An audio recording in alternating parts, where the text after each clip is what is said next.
mon frère m'a dit, dans ma maison au bord du lac, estimée à 1 200 000 $. Nos parents ont raconté à tout le monde que je lui avais offert cette maison, en guise de cadeau de mariage. Toute sa famille y vivait, sans payer de loyer, depuis 10 mois. Ils avaient vendu mes affaires. J'ai simplement sorti mon téléphone, calmement, et j'ai dit 3 mots. Ensuite, tout a changé. Qu'est-ce qu'un parasite comme toi fait chez moi? Ce furent les tout premiers mots que mon jeune frère m'a adressés, lorsque je suis enfin arrivé, à ma maison au bord du lac, d'une valeur d'1 200 000 $. Je venais de conduire pendant 3 heures éprouvantes, depuis l'aéroport de Détroit, sous une pluie glaciale et incessante. Mes os étaient douloureux. Mes paupières étaient lourdes, à cause d'un vol transatlantique. Tout ce que je voulais, c'était le confort de mon propre foyer. Mais au lieu d'un accueil chaleureux, je me suis retrouvé enfermé dehors. Ma serrure intelligente, haut de gamme et élégante, avait disparu, remplacée par un verrou en laiton bon marché. Quand j'ai frappé, la porte s'est ouverte, révélant mon frère, debout dans l'entrée de la maison, que j'avais acheté à la sueur de mon front, et au prix de tant de sacrifices. Il portait mon peignoir en soie coûteux, tenait un verre de mon scotch, et me regardait, comme si j'étais un mendiant, égaré dans la rue. Je m'appelle Amy. J'ai 34 ans. Et en cet après-midi pluvieux de mardi, j'ai appris que ma propre famille, non seulement s'était emparée de mon refuge, mais m'en avait systématiquement effacé. Mes parents avaient dit à tous nos proches que j'avais généreusement offert cette immense propriété à mon frère, comme cadeau de mariage. Pourtant, je n'avais jamais signé le moindre document pour lui céder un seul centimètre de terrain, et encore moins une villa.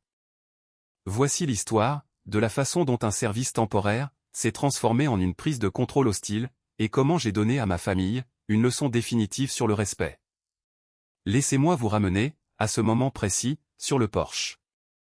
La pluie glaciale traversait ma veste, mais le froid que je ressentais dans ma poitrine était bien pire. J'ai fixé Nolan, mon frère de 28 ans. Un petit sourire narquois, suffisant et arrogant, flottait sur ses lèvres. Il s'appuyait contre le cadre de la porte, bloquant activement mon passage. J'étais trop stupéfait pour être immédiatement furieux. « Chez toi ?» ai-je demandé, d'une voix dangereusement basse. « Nolan, je viens tout juste de rentrer d'Allemagne. Ouvre la porte, et laisse-moi entrer. » Tout de suite. Il n'a pas bougé. Au lieu de cela, et a bu une lente gorgée de scotch. « Je pense que tu te trompes d'adresse, Amy. C'est ma maison, maintenant.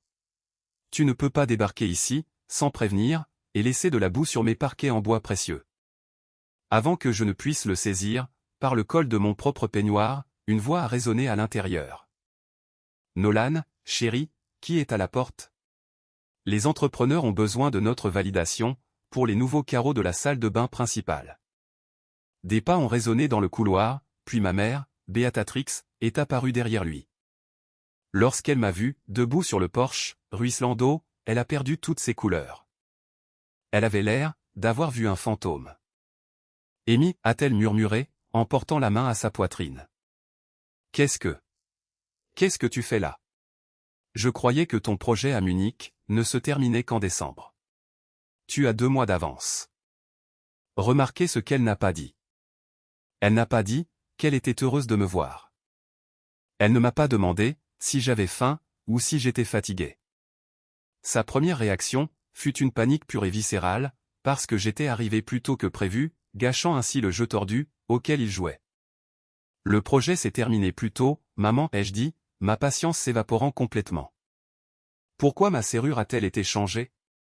Et pourquoi Nolan parle-t-il, comme s'il possédait ma propriété? Ma mère a essuyé nerveusement ses mains, sur son tablier. Allons, Amy, ne sois pas dramatique. Nous pouvons en parler à l'intérieur. Attends juste un instant. Elle a essayé de m'inviter dans le hall, mais dès que j'ai franchi le seuil, je me suis arrêté net. Le salon était absolument méconnaissable.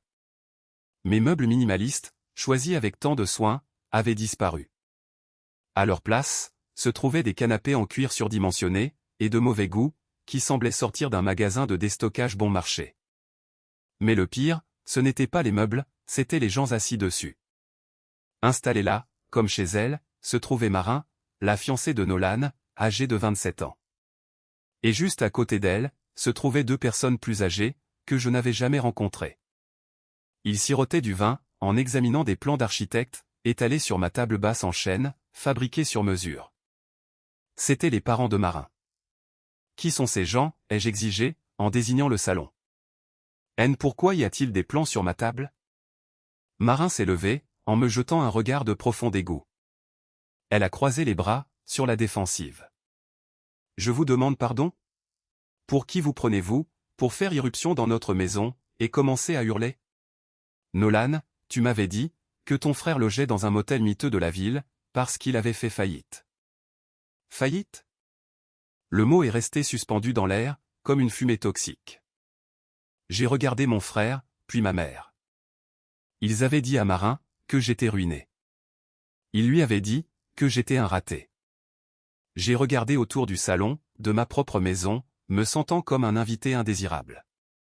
Pourtant, ce qui a fini par faire bouillir mon sang, ce qui a allumé un feu de colère dans mon âme, ce n'étaient pas ces inconnus sur mon canapé, ni ces meubles bon marché. C'était l'espace vide, sur le mur, juste au-dessus de la cheminée en pierre. Là où mon précieux tableau d'époque était suspendu, il y avait désormais une immense toile imprimée, de très mauvais goût, représentant Nolan et Marin lors de leur séance photo de fiançailles. Ils souriaient de toutes leurs dents, posant sur le ponton de mon jardin. Mon esprit est revenu en arrière, 10 mois plus tôt, le jour où j'ai commis la plus grande erreur de ma vie. Je me tenais dans mon allée, chargeant des valises dans mon pick-up, pour mon vol vers l'Allemagne. Ma mère était là, les larmes coulant sur ses joues, me livrant la performance de sa vie. « Amy, s'il te plaît » m'avait-elle supplié, en me serrant fort le bras. Nolan vient de se fiancer. Il a perdu son travail chez le concessionnaire, et Marin est stressé par les coûts du mariage. Ils n'ont nulle part où aller. S'ils doivent payer un loyer, ils ne pourront jamais économiser pour acheter une maison. Tu vas être en Europe, pendant une année entière. Ta maison va rester vide. Tu es son frère aîné. Tu dois l'aider. J'aurais dû dire non. J'aurais dû partir. Mais j'ai un défaut fatal. Au fond de moi, malgré tout mon succès, le gamin de 18 ans que j'étais, voulait encore désespérément entendre ses parents dire qu'ils étaient fiers de lui. Je voulais être le bon fils. J'ai grandi comme l'enfant invisible. À 22 ans, j'enchaînais 3 services d'affilée dans un restaurant, simplement pour payer mes frais de scolarité, à l'université locale. Mes parents m'avaient dit qu'ils n'avaient tout simplement pas les moyens de m'aider. Pourtant, 2 mois plus tard, ils ont acheté à Nolan une Honda Civic neuve, pour son 16e anniversaire. Il l'a encastrée dans un arbre 2 semaines plus tard, parce qu'il envoyait des SMS en conduisant. Au lieu de le punir, mes parents m'ont culpabilisé, pour que je vide mon compte d'épargne, afin d'aider à payer ses frais de justice, et la franchise d'assurance. Tu es le frère aîné, m'avait dit mon père, Silas. La famille doit se soutenir. J'ai déménagé le lendemain. J'ai construit ma carrière, dans la gestion de la chaîne d'approvisionnement, en partant de tout en bas. J'ai gravi les échelons, en économisant chaque centime, en investissant intelligemment, jusqu'à ce que je puisse m'offrir cette maison au bord du lac, à $1 200 000, dans le Michigan. C'était mon trophée, la preuve que je valais quelque chose. Et pourtant, 10 mois plus tôt, debout dans l'allée, j'ai laissé les larmes de ma mère me manipuler. Je lui ai remis un double des clés. « Dis-moi » avais-je dit fermement. Ils peuvent rester ici, sans payer de loyer, pendant 10 mois pour économiser, mais ils paient les factures de services publics, et ils ne touchent pas à mes affaires personnelles. Oh, merci, Amy. Tu es un bon frère. Nous veillerons à ce que tout soit parfait à ton retour, avait-elle promis. À présent, debout dans mon salon profané, j'ai réalisé que ma gentillesse avait été transformée en poignard, et que ce poignard était posé, directement sous ma gorge. Où sont mes affaires, ai-je demandé doucement. C'était le genre de calme, qui précède immédiatement l'arrivée d'un ouragan. Nolan a levé les yeux au ciel, tout en ajustant la ceinture de mon peignoir. Détends-toi, frérot. Nous avons mis une partie de tes vieux trucs à la cave. Marin a des allergies, et tes vieilles affaires poussiéreuses les déclenchaient. Et puis, cet endroit avait besoin d'une touche de modernité. C'était tellement déprimant. Mon père, Silas, est soudainement entré dans la pièce depuis la cuisine. Il tenait un plateau d'amuse-gueule.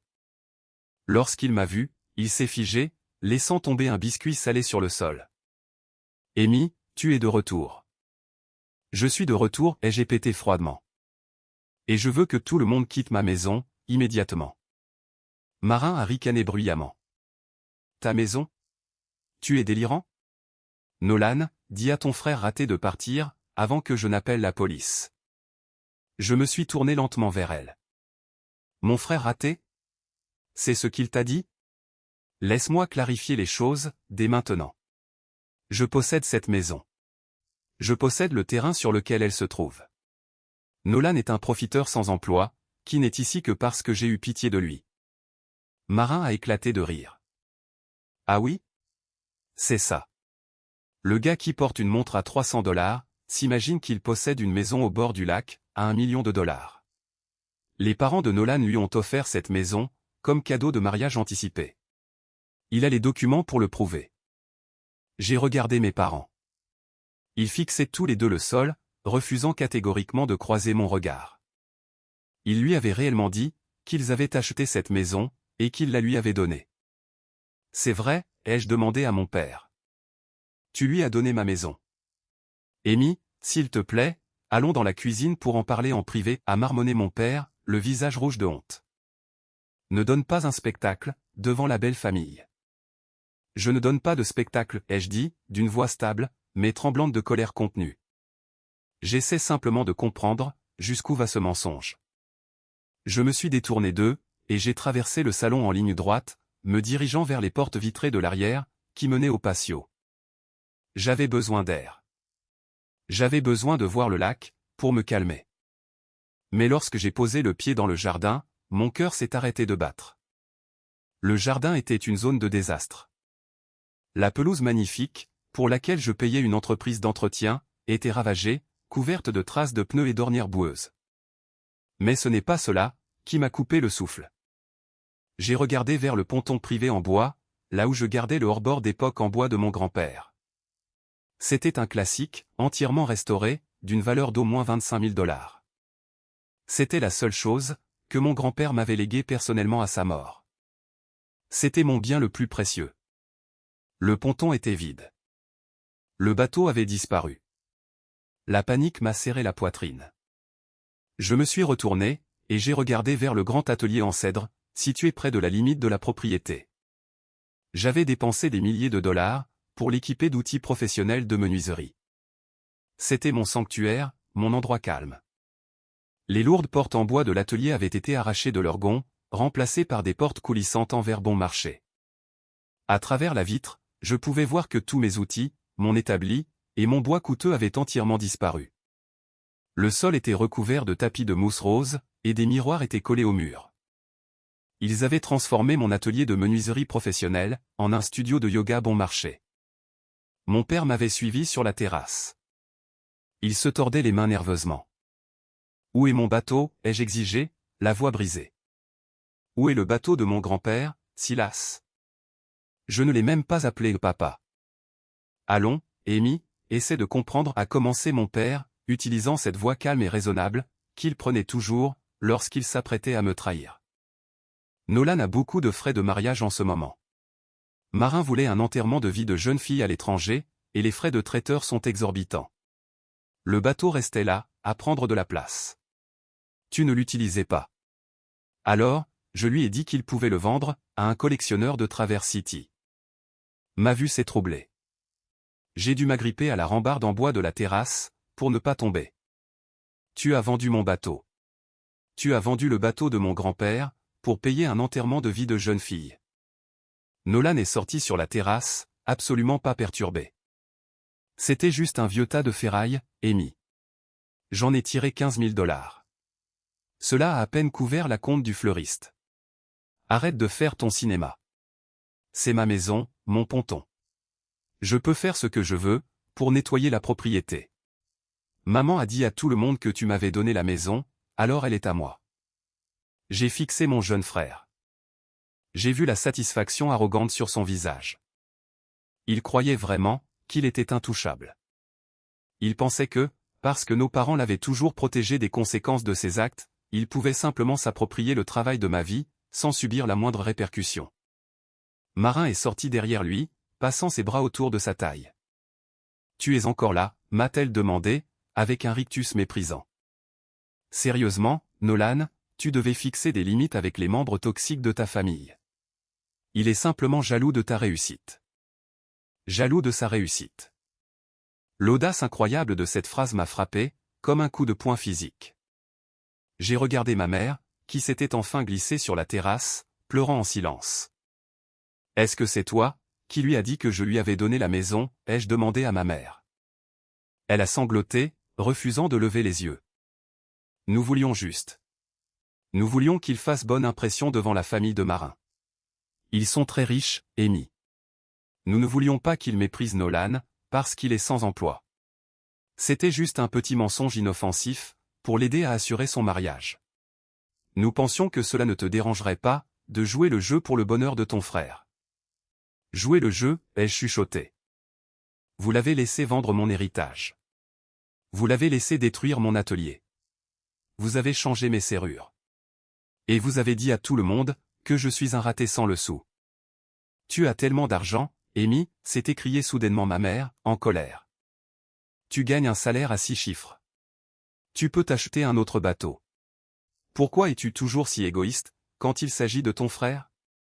Pourquoi ne peux-tu pas, pour une fois, le laisser savourer cette victoire? Je n'ai pas crié. Je n'ai pas levé la main sur lui. Même si chaque muscle de mon corps me poussait, à projeter Nolan à travers les portes vitrées, j'ai réalisé, à cet instant précis, que discuter avec eux ne servait absolument à rien. Ils vivaient dans un monde d'illusions, où mon unique rôle était de financer la vie de Nolan. Je les ai regardés une dernière fois. Mes parents, qui préféraient détruire leur fils aîné, plutôt que de responsabiliser le plus jeune. Mon frère, un parasite pathétique, portant mes vêtements. D'accord, ai-je dit doucement. Ils se sont tous arrêtés. D'accord, a demandé mon père, confus. Oui, d'accord, je comprends parfaitement maintenant, ai-je dit. Je me suis retourné, et j'ai retraversé la maison, ignorant complètement Marin et ses parents. Je suis sorti par la porte d'entrée, je suis monté dans ma voiture de location, et je suis parti. Ils ont cru que mon silence était un aveu de défaite. Ils ont pensé que je battais en retraite, pour soigner mes blessures, comme je le faisais à l'adolescence. Ils n'avaient aucune idée que je venais de couper définitivement le lien familial dans mon esprit.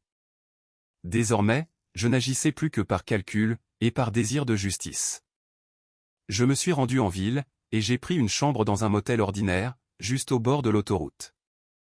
J'ai passé les 2 premières heures, assis sur le bord du matelas inconfortable, fixant le papier peint qui se décollait, et essayant de mesurer l'ampleur de cette trahison. Ce n'était pas seulement le fait qu'ils m'avaient volé. C'était le manque absolu de respect, la certitude totale qu'ils avaient, que j'allais simplement me soumettre et accepter la situation. Je n'ai presque pas dormi cette nuit-là.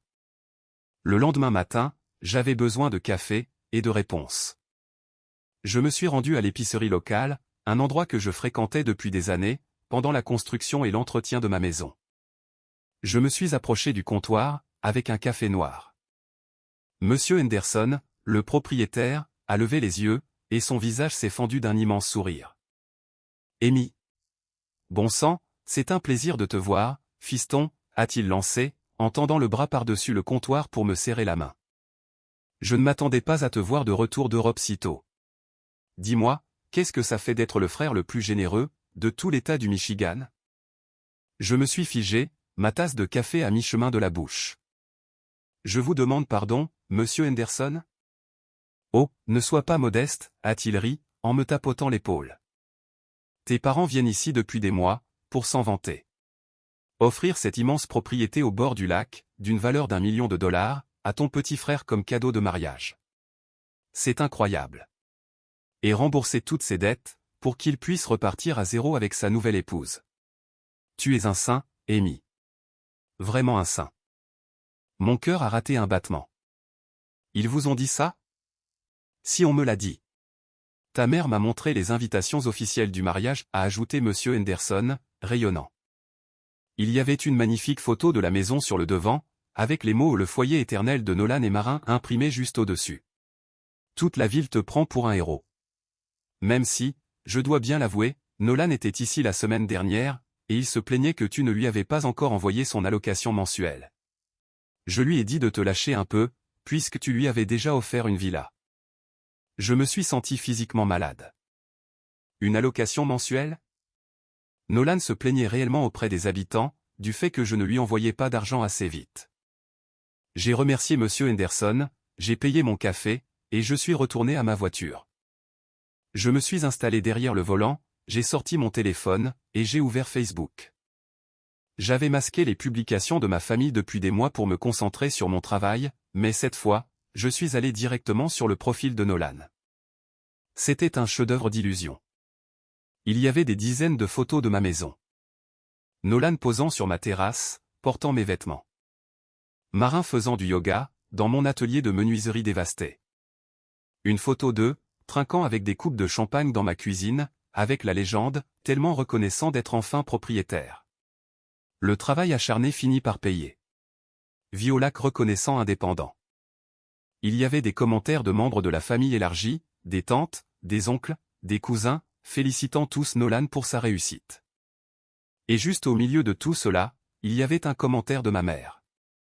Tellement fier de toi, mon chéri. Tu as mérité cela.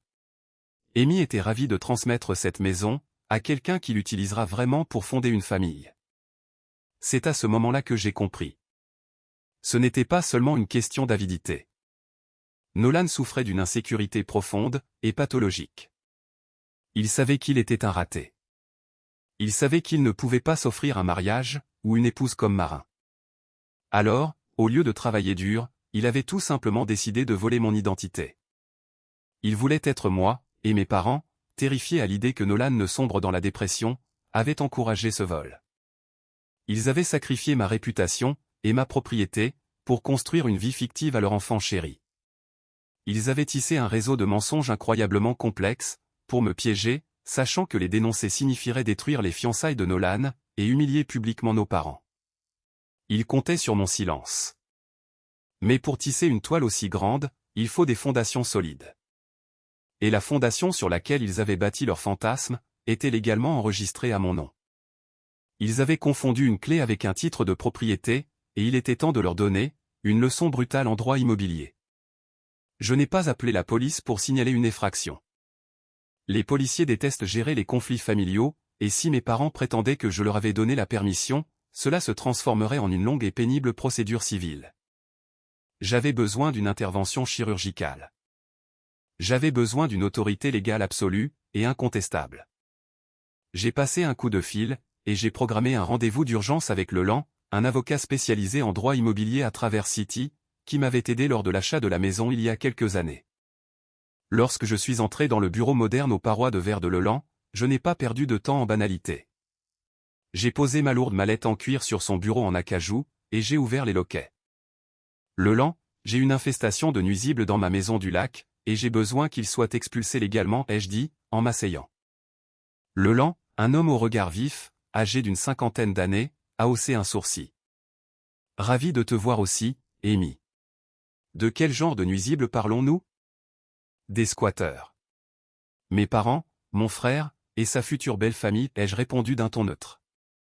J'ai sorti mes arguments. J'ai posé le titre de propriété original sur son bureau. À côté, j'ai placé les registres des impôts fonciers du comté, montrant que j'avais personnellement payé 18 000 $ d'impôts fonciers pour l'année en cours.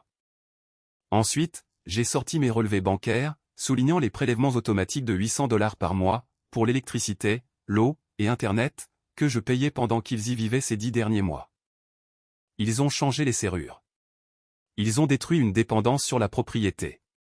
Ils ont vendu un bateau d'une valeur de 25 000 $, et ils prétendent être les propriétaires, ai-je expliqué calmement. Land a examiné les documents, en secouant lentement la tête. Les conflits familiaux sont toujours les plus compliqués. Prétendent-ils que tu as signé un acte de cession? Ils n'ont aucun document, ai-je dit. Ils comptent sur le fait que je les ai laissés loger là pour économiser, et ils essaient de faire valoir une sorte de droit de squat, ou de prescription acquisitive. Leland a laissé échapper un rire bref, et sans humour. La prescription acquisitive. Dans l'État du Michigan, cela exige une possession publique, exclusive, et continue de la propriété pendant 15 années consécutives, pas 10 mois. Légalement parlant, ils ne sont pas des locataires, car il n'y a aucun bail, ni aucun échange de loyer. Ce sont des invités qui ont dépassé leur autorisation de séjour. Cependant, comme ils ont établi leur résidence en y vivant depuis 10 mois, et en y recevant du courrier, tu ne peux pas simplement les jeter dehors par le collet. Alors, quelle est notre meilleure option, ai-je demandé. Une mise en demeure formelle de quitter les lieux, pour récupérer la possession de la propriété, a dit Leland, en se penchant en avant. Nous leur signifions cet avis. Cela leur donne exactement 30 jours, pour évacuer entièrement les lieux. S'ils ne sont pas partis à la fin des 30 jours, nous déposons une plainte en expulsion, nous obtenons une ordonnance du tribunal, et le shérif du comté interviendra pour les expulser physiquement, eux et leurs affaires.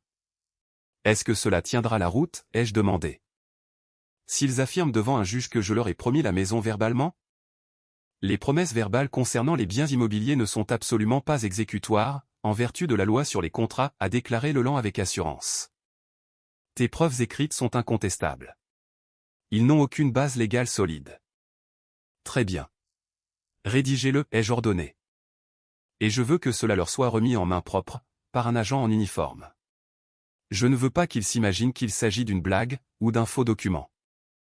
Je peux m'arranger avec les services du shérif local, pour qu'ils remettent les documents, a noté Leland, en tapant sur son ordinateur. Quand veux-tu lancer l'offensive? J'ai repensé au plan d'architecte sur ma table basse.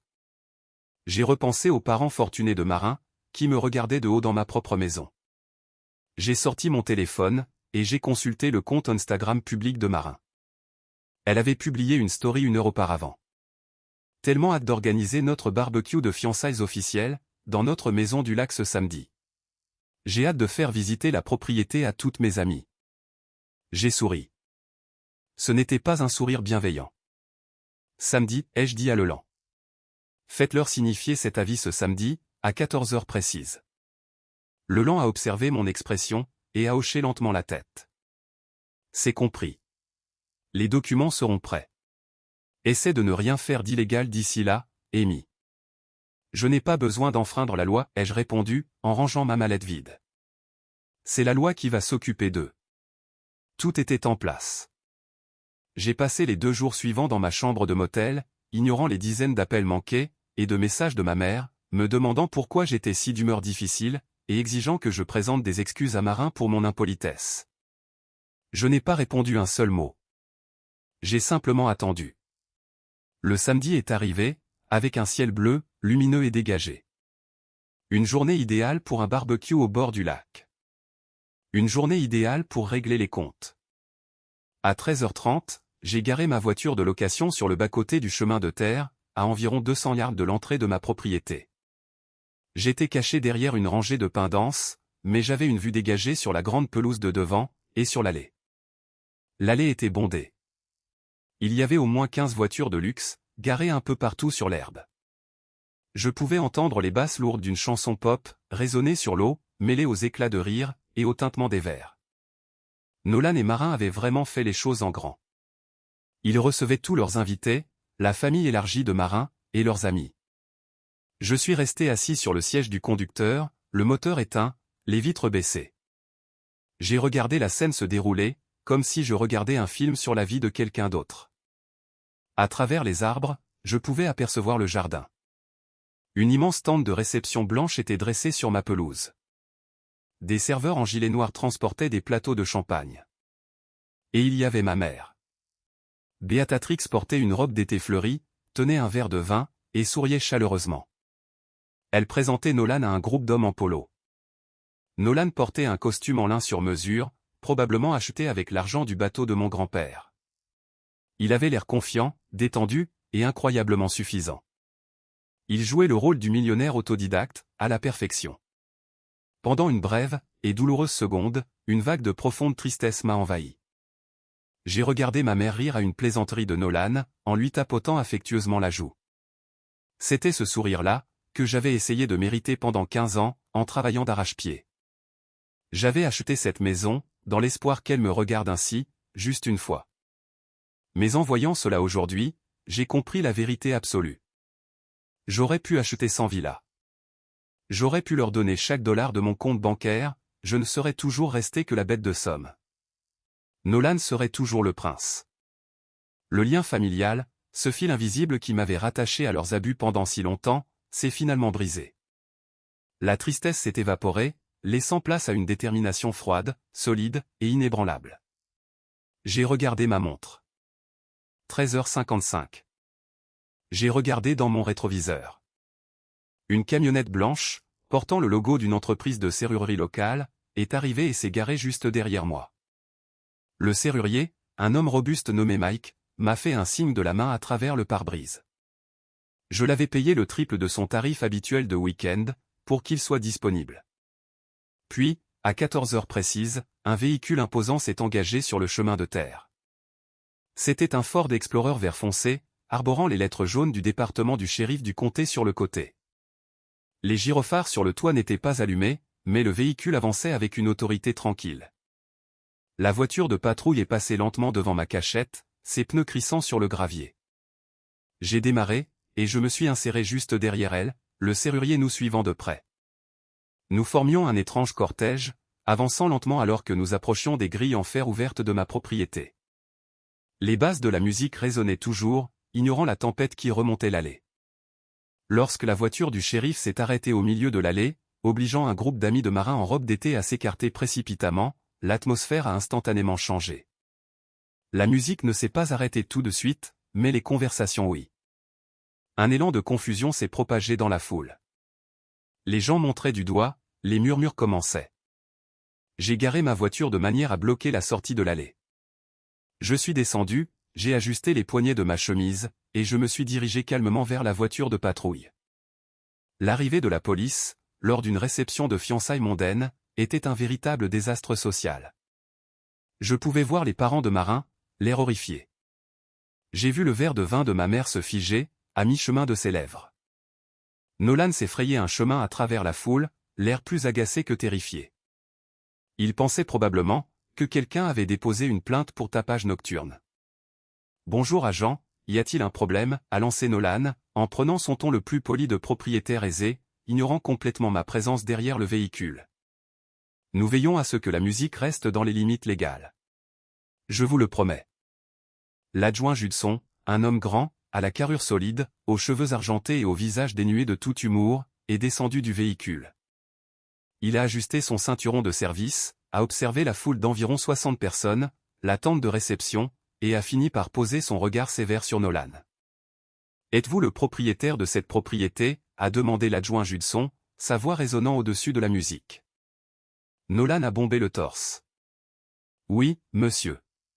C'est le cas. De quoi s'agit-il ?» L'adjoint Judson a plongé la main dans sa voiture, et en a sorti une épaisse chemise cartonnée. Il n'a pas souri. « Eh bien, monsieur, » a dit l'adjoint à voix haute, s'assurant que sa voix soit entendue par chaque personne présente sur cette pelouse. « C'est intéressant, car selon les registres du comté, vous êtes ici en situation de violation de propriété. » Quelqu'un s'est précipité vers la cabine du DJ. La musique s'est brutalement arrêtée. Le silence soudain qui s'est abattu sur la propriété d'1 200 000 $ était assourdissant. Chaque regard était fixé sur les reflets bleus et rouges des gyrophares, sur le capot de la voiture de police. L'heure des comptes avait sonné. Si cette histoire vous passionne jusqu'ici, prenez un instant pour soutenir la chaîne. Vos interactions comptent énormément pour nous. Cliquez sur le bouton j'aime, abonnez-vous à la chaîne, et laissez un commentaire pour nous indiquer depuis quelle ville, ou quel pays, vous nous regardez aujourd'hui. Chaque mention j'aime et chaque commentaire nous aide à faire découvrir ces récits, à ceux qui apprécient un dénouement juste. Le silence sur la pelouse était total. 60 personnes, vêtues de leurs plus beaux habits d'été, tenant des flûtes de champagne coûteuses, se tenaient complètement figées. Les seuls bruits étaient le clapotis de l'eau du lac, contre le rivage lointain, et le ronronnement sourd du moteur de la voiture du shérif. L'adjoint Judson se tenait droit, sa main posée près de son ceinturon, dégageant une autorité tranquille. Il a regardé Nolan, dont le sourire suffisant s'était instantanément évanoui, remplacé par une expression de totale incompréhension. « Je suis désolé, agent, » a balbutié Nolan, en regardant autour de lui, comme si ses invités pouvaient lui venir en aide. « Je pense qu'il y a un énorme malentendu. Violation de propriété ? J'habite ici. C'est ma maison. Nous organisons une fête de fiançailles. » L'adjoint Judson n'a pas scié. Il a ouvert la chemise cartonnée, et en a sorti une feuille de papier blanche, sur laquelle était apposé le sceau officiel du comté. Monsieur, j'ai en ma possession une mise en demeure formelle de quitter les lieux, afin de récupérer la possession de la propriété, a annoncé l'adjoint, sa voix portant sans effort à travers la pelouse.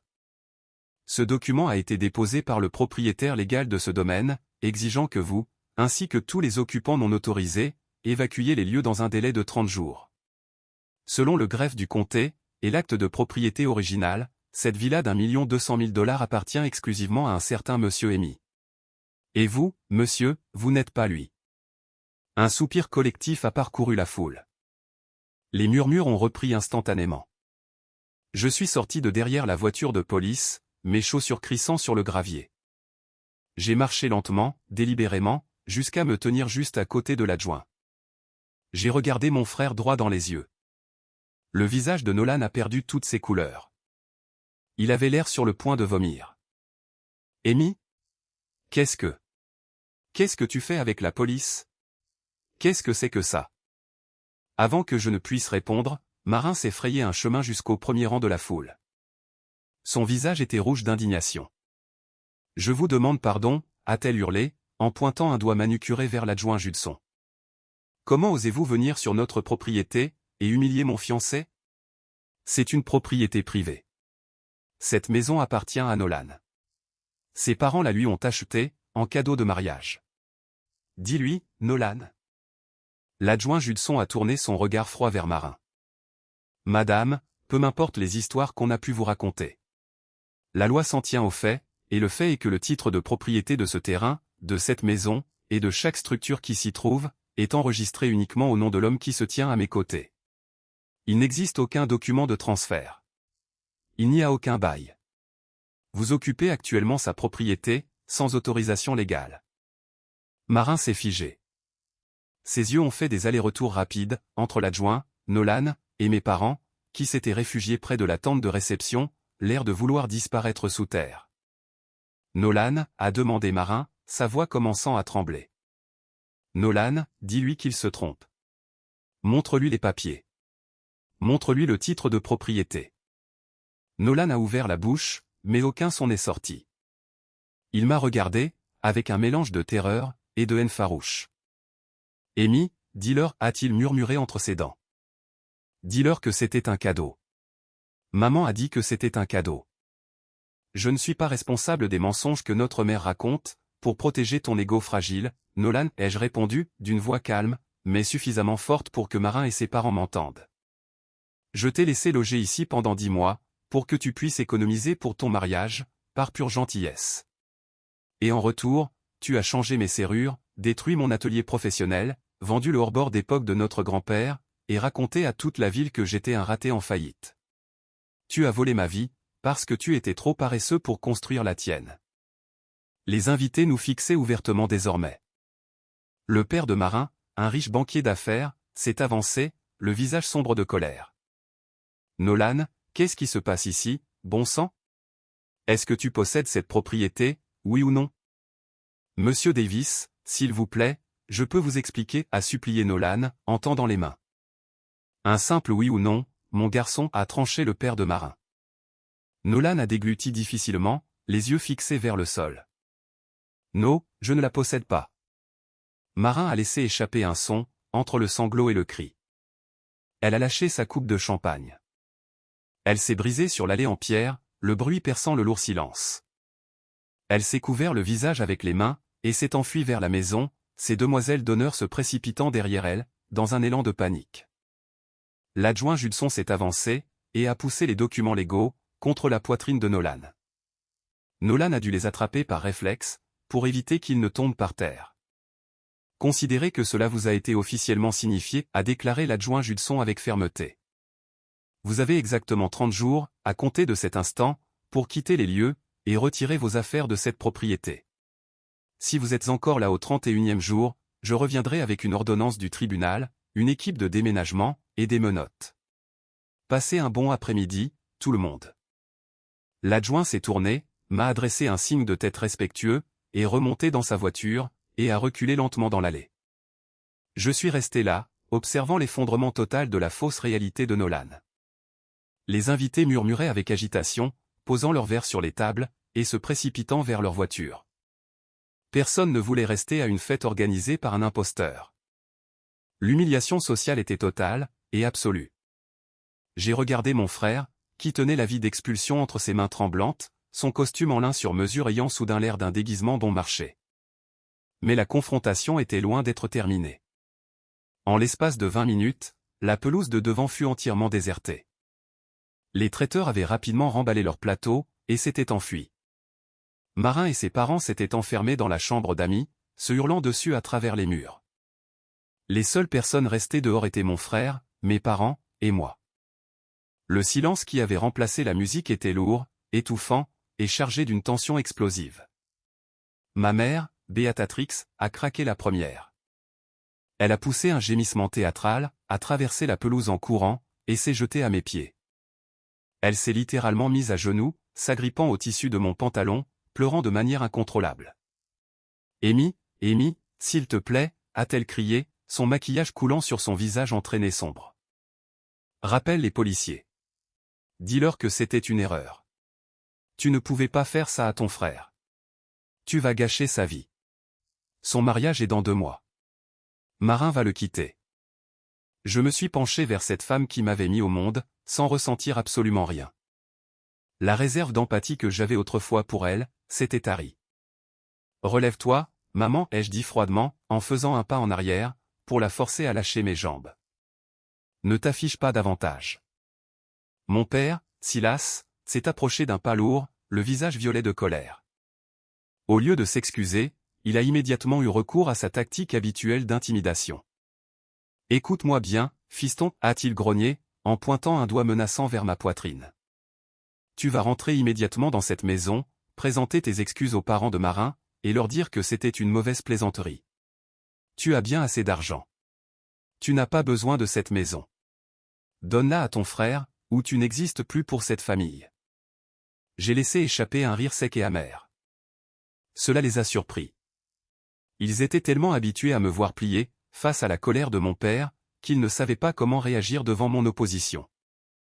Ne plus exister pour cette famille, ai-je répété, en m'approchant tout près de lui, le forçant à reculer. Je n'existais déjà plus pour cette famille, le jour où vous avez forcé un gamin de 22 ans à vider ses économies d'études, pour payer les dégâts de l'accident de voiture de son petit frère gâté. Je n'existais pas pour vous, pendant toutes ces années où je construisais ma carrière, et où vous ignoriez mes appels. Je ne suis revenu à la vie à vos yeux, que lorsque vous avez réalisé que je possédais un bien d'1 million de dollars, sur lequel vous pouviez vous greffer. Nous t'avons élevé, a hurlé ma mère, en se relevant avec peine. Nous t'avons logé. Tu nous es redevable. Je ne vous dois rien, ai-je crié, ma voix s'élevant enfin à la mesure de la colère qui m'habitait. Je vous ai laissé loger ici pour économiser de l'argent. Et comment m'avez-vous remercié? Vous l'avez laissé vendre le bateau de mon grand-père. La seule chose que mon grand-père m'ait laissée. Vous l'avez vendu, pour payer un enterrement de vie de jeune fille. Nolan, qui était resté à fixer l'avis d'expulsion, a soudain perdu le contrôle. L'humiliation d'avoir perdu sa riche fiancée, la perte de son statut de jeune homme aisé, et la perspective de se retrouver sans abri, l'ont poussé à bout. Il a jeté les papiers au sol, son visage se tordant de rage. « Espèce de sale prétentieux » a-t-il hurlé. Sans crier gare, Nolan s'est jeté sur moi. Il a lancé un coup de poing désordonné, et désespéré, visant ma mâchoire. J'avais pratiqué la boxe pendant des années à l'université pour évacuer le stress. J'ai vu le coup venir de très loin. J'ai esquivé facilement, j'ai saisi son bras tendu, j'ai utilisé son propre élan pour le déséquilibrer, et je l'ai poussé fermement vers la tente de réception. Il s'est écrasé contre un montant métallique, entraînant dans sa chute une partie de la bâche blanche, qui s'est effondrée sur lui. « Arrêtez! Arrêtez ça » a hurlé ma mère, en courant vers lui. Mais avant que Nolan ne puisse se dégager de la bâche pour revenir à la charge, une voix forte a résonné sur la pelouse.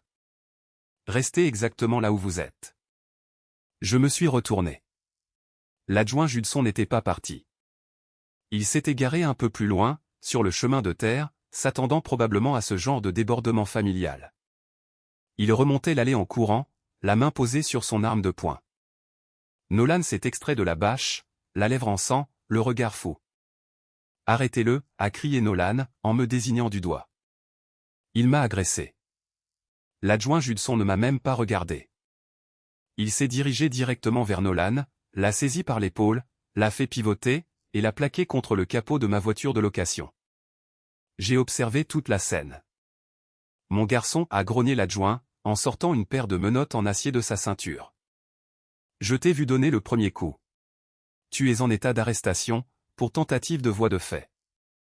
Le clic métallique des menottes se refermant sur les poignets de mon frère, fut le plus beau son que j'ai jamais entendu de ma vie. Ma mère a commencé à hurler de manière hystérique, s'agrippant à l'uniforme de l'adjoint, le suppliant de relâcher Nolan. Mon père est resté figé, impuissant, tandis que leur fils préféré était conduit sans ménagement vers la voiture de police. « Amy, fais quelque chose » m'a crié mon père, alors que les portes de la voiture de police se refermaient. « C'est ton frère. »« C'est un délinquant » ai-je corrigé calmement. « Et il vous reste exactement 29 jours et 22 heures, pour quitter ma propriété. » Je suis monté dans ma voiture de location, j'ai reculé dans l'allée, et je suis parti, les laissant au milieu du désastre qu'ils avaient eux-mêmes provoqué. Les répercussions ont été immédiates, et extrêmement malveillantes. Dès le dimanche matin, mon téléphone était saturé de messages. Mes parents avaient mobilisé toute notre famille élargie, des tantes, des oncles, et des cousins. Ma mère avait publié sur Facebook un long texte larmoyant. Elle affirmait que la richesse m'avait fait perdre la tête. Elle racontait que je leur avais promis la maison verbalement, que je les avais laissés s'y installer, organiser un mariage, puis, pris d'une jalousie maladive face au bonheur de Nolan, que j'étais venu accompagné de policiers corrompus pour jeter une future mariée en larmes à la rue. Elle affirmait même que j'avais fait arrêter Nolan sous de faux prétextes, pour détruire sa réputation. Les commentaires étaient d'une grande violence. Des tantes me traitaient de monstre. Des cousins m'envoyaient des messages affirmant que j'étais un sociopathe égoïste, qui méritait de brûler en enfer. Je me tenais dans ma chambre de motel, buvant un café ordinaire, en lisant ces attaques gratuites. Il y a 10 ans, cela m'aurait terrassé. J'aurais cédé, je me serais excusé, et j'aurais rendu les clés, simplement pour faire cesser les cris. Mais aujourd'hui, j'étais un homme différent. J'étais un homme qui gardait des preuves. J'ai ouvert mon ordinateur, et j'ai rédigé une publication publique sur Facebook. J'ai mentionné chaque oncle, tante, et cousin qui avait commenté la publication de ma mère. J'ai écrit un texte court, froid, et purement factuel. Un cadeau n'est pas un dû. Le vol est un délit, et la vérité ne se soucie pas de vos sentiments. Avant de me juger, lisez ces documents. Ensuite, j'ai joint les preuves irréfutables. Première image, le titre de propriété officiel, indiquant clairement mon nom comme unique propriétaire, depuis le jour de la construction.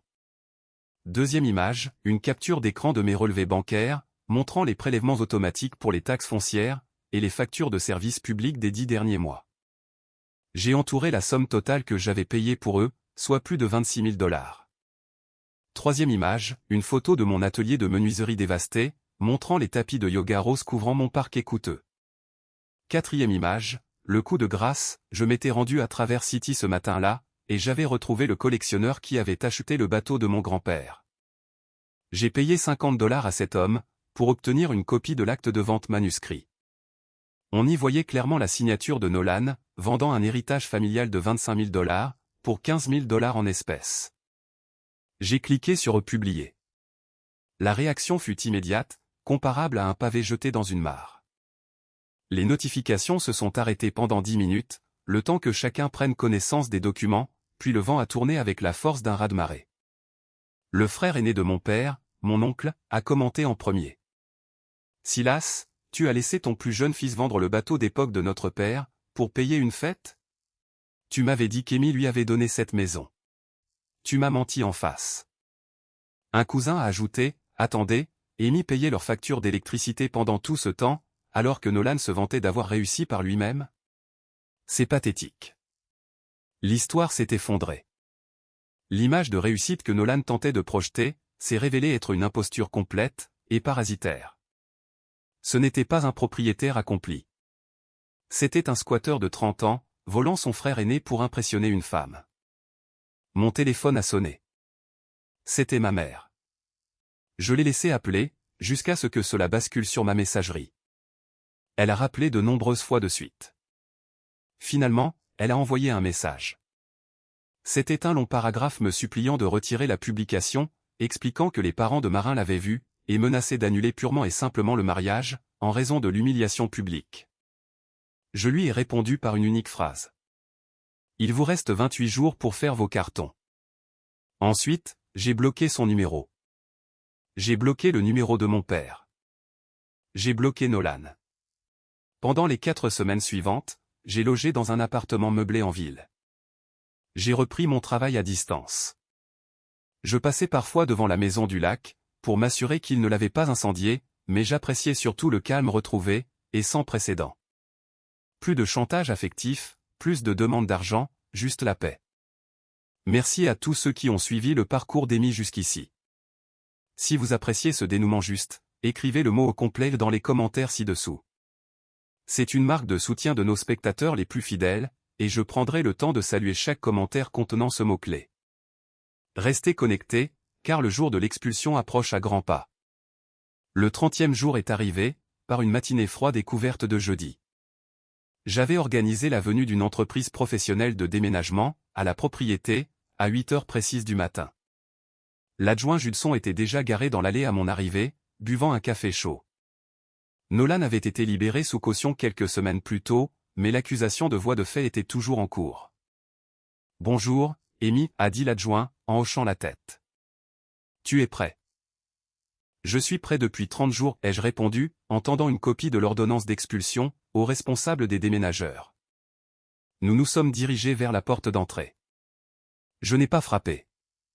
J'ai sorti une clé passe-partout de ma poche, celle que le serrurier m'avait donnée après avoir remplacé leur serrure le jour de la fête, et j'ai poussé la porte. La maison était dans un état de désordre et de misère.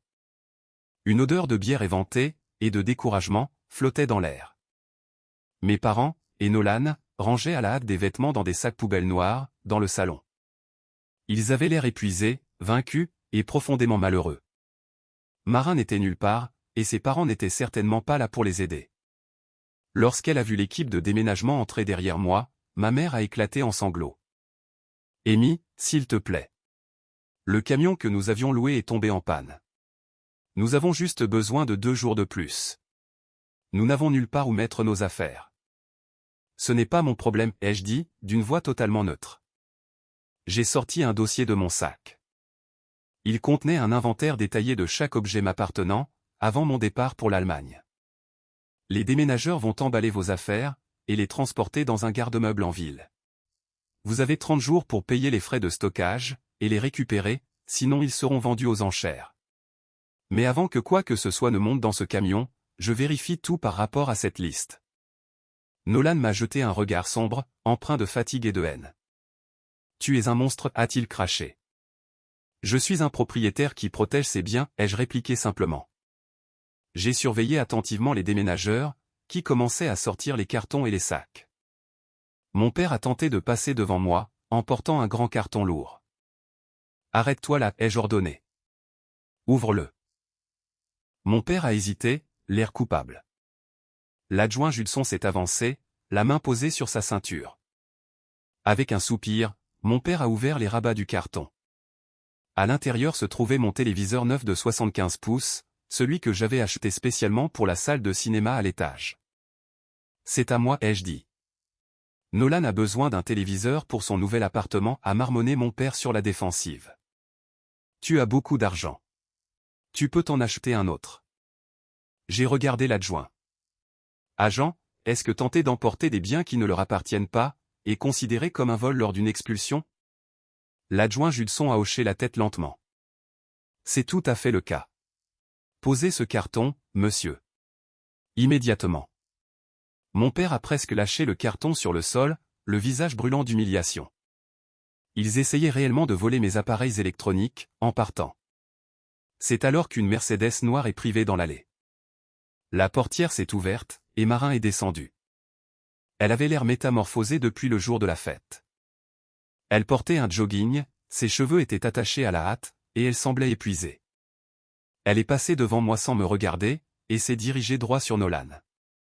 Le visage de Nolan s'est éclairé, d'un espoir désespéré. « Marin, ma chérie, tu es là. Écoute, mon père a trouvé un petit appartement abordable en centre-ville. C'est petit, mais on peut s'organiser jusqu'au mariage.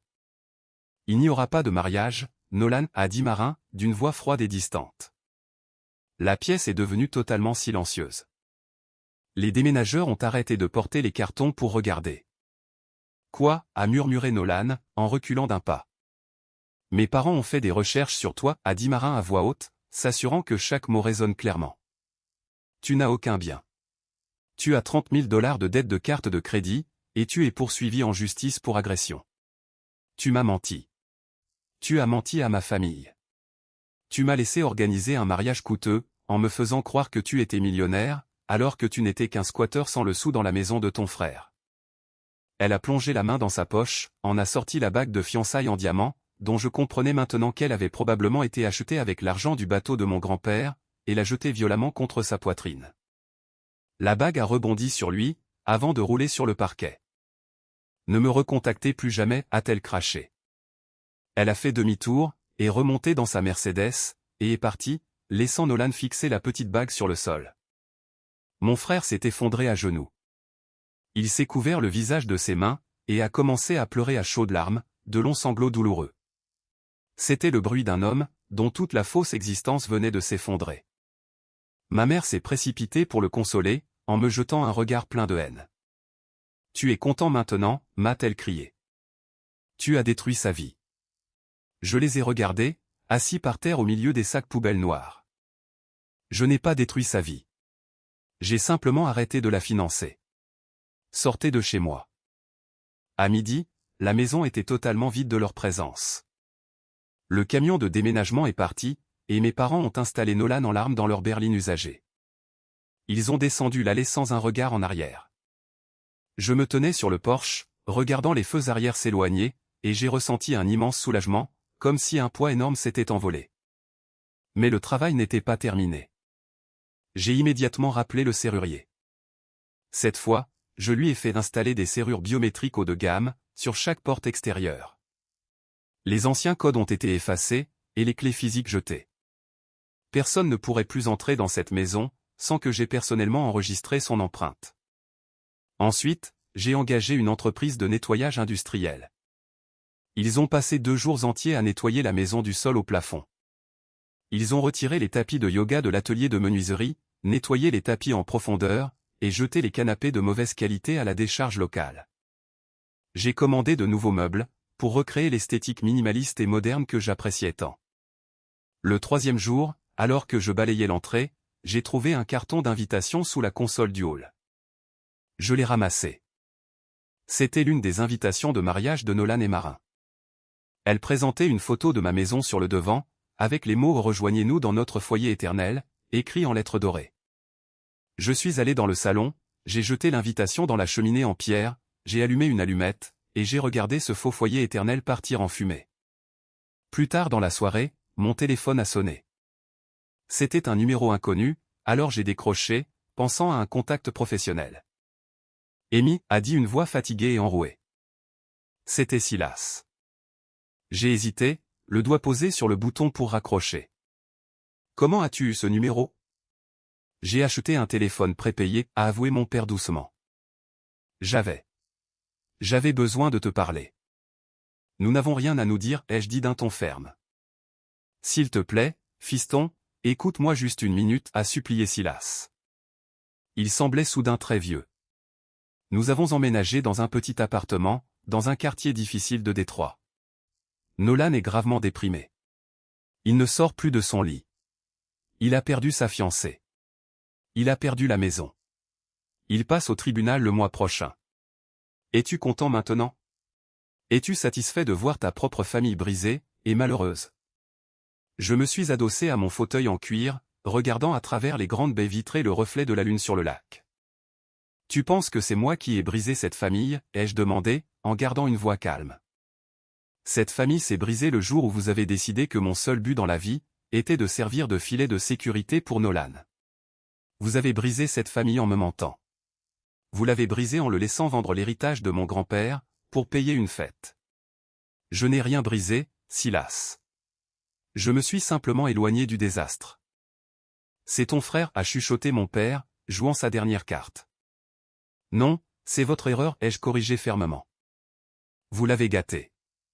Vous l'avez encouragé, et vous l'avez protégé de toutes les conséquences de ses actes, jusqu'à ce qu'il devienne un parasite de 30 ans, incapable de s'en sortir seul.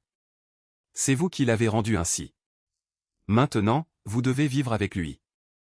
Amy, s'il te plaît. Nous sommes tes parents. Nous t'aimons. Si vous m'aviez aimé, vous auriez protégé ma maison, au lieu de l'aider à me la voler, ai-je dit. Ne m'appelle plus jamais. Si vous vous présentez sur ma propriété, je vous ferai arrêter pour violation de domicile. C'est la dernière fois que tu entends ma voix. J'ai raccroché. Je suis allé dans les paramètres de mon téléphone, pour bloquer tous les numéros inconnus. Ensuite, je me suis servi un verre de scotch coûteux, le même que Nolan buvait à mon arrivée, et j'ai bu une gorgée lente et agréable. J'avais posé une limite claire, une protection faite non seulement de serrures biométriques et de documents juridiques, mais aussi d'un détachement émotionnel complet. Je n'étais plus le grand frère invisible, en quête d'un geste d'affection parentale. J'étais le maître de ma propre vie. 6 mois ont passé. Le printemps est arrivé dans le Michigan, faisant fondre la neige et redonnant au lac sa couleur vive et scintillante. J'étais assis sur la terrasse en bois de mon jardin, une tasse de café chaud à la main, profitant de l'air frais du matin. La propriété était magnifique. Le jardin avait été entièrement remis en état, l'herbe était verte et dense là où la tente de réception avait été dressée. L'atelier de menuiserie était équipé de nouveaux outils professionnels, dégageant une agréable odeur de cèdre et de sueur fraîche. Mais la plus belle partie de la vue était amarrée au ponton. Il m'a fallu 3 semaines, et de longues discussions, mais j'ai réussi à retrouver le collectionneur qui avait acheté le bateau de mon grand-père. J'ai dû lui payer près du double de ce qu'il avait donné à Nolan, soit 30 000 $ au total, mais je l'ai récupéré. Le hors-bord d'époque en bois flottait doucement sur l'eau, restauré, symbole du travail de mon grand-père, et de l'héritage qu'il avait souhaité me laisser. J'ai beaucoup appris sur moi-même durant ces 6 mois. J'ai appris que le respect ne s'achète pas, quelle que soit votre générosité. J'ai appris que donner tout ce que l'on a, à des personnes qui vous considèrent comme une simple ressource plutôt que comme un être humain, finit par vous vider de vous-même. J'avais passé ma vie d'adulte à essayer de prouver à mes parents que je méritais leur considération, en étant le fils protecteur et solide. Mais la réalité est que les personnes toxiques ne respectent pas ceux qui donnent. Elles se contentent de les utiliser, jusqu'à ce qu'il ne reste plus rien. Parfois, la meilleure décision à prendre est simplement de refuser de participer à leur jeu. J'ai appris par un cousin, que Nolan travaillait désormais pour un salaire minimum dans une restauration rapide, vivant dans ce petit appartement avec nos parents. Son agression s'était soldée par une mise à l'épreuve, et une amende importante. Marin avait rapidement tourné la page, et fréquentait un promoteur immobilier. Mes parents avaient des difficultés à payer leur loyer, car ils avaient dépensé leurs économies pour soutenir le train de vie fictif de Nolan. Je n'éprouvais aucune pitié pour eux. Ils avaient une situation idéale, un logement gratuit, et un domaine magnifique. Et ils ont tout gâché par cupidité, orgueil, et en pensant que je ne me défendrais jamais. Ils pensaient que j'étais un parasite. Mais un parasite ne peut pas vivre sans son hôte. J'étais l'hôte, et j'ai simplement coupé leurs ressources. J'ai pris une grande inspiration d'air pur, écoutant le chant des oiseaux dans les pins. Cette maison, cette terre, cette paix, tout cela m'appartenait. Je l'avais construit. Je l'avais défendu, et je ne laisserai plus jamais personne me le retirer. Mais alors que je partage cette histoire avec vous, je sais que les relations familiales restent complexes. Certains membres de la famille élargie continuent de dire que j'ai été sans cœur. Ils affirment que j'aurais dû pardonner, que mettre ses propres parents et son frère à la rue, quelle que soit leur faute, reste inacceptable. Ils pensent que les liens du sang doivent primer, même si ces liens s'avèrent destructeurs. Je sais que j'ai préservé ma propre existence, ma tranquillité d'esprit, et mon avenir en traçant cette ligne claire. Mais cela me laisse avec une dernière question, une question que je vous pose aujourd'hui. Lorsque votre propre famille tente de s'approprier tout ce que vous avez construit, pour satisfaire son propre intérêt, et que vous utilisez toute la force de la loi pour mettre fin à leurs illusions, et les renvoyer à leur propre réalité. Suis-je le coupable, pour avoir refusé de faire preuve de faiblesse envers ma propre famille ?